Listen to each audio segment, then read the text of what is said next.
És una de les denúncies que ha fet la Plataforma per la Llengua, aprofitant que són festes nadalenques. Sí, ni les dades obligatòries, no... Tu agafes un Playmobil, doncs allò no té llengua, però sí que ha de complir unes dades obligatòries d'etiquetatge i d'instruccions. A banda del tema dels anuncis, que clar, si l'anunci que fa difusió d'aquella joguina és en castellà, a l'hora de jugar, de reproduir el joc, la criatura ho fa en castellà, amb el qual és més greu perquè estem fomentant que es jugui en castellà. Hi ha empreses que han decidit apostar per la llengua oferint part dels seus productes en català, tant pel que fa al joc en si, com en els jocs de temàtica catalana o en les instruccions o informació addicional.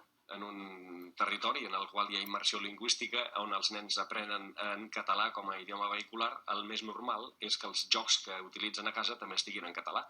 El que passa és que, desgraciadament, no tenim l'èxit comercial que esperaríem tenir, comporta un esforç molt gran des del punt de vista de les inversions, despeses i tot, però en canvi no ens ve retornat en forma d'un interès clar per part del públic d'adquirir jocs en català.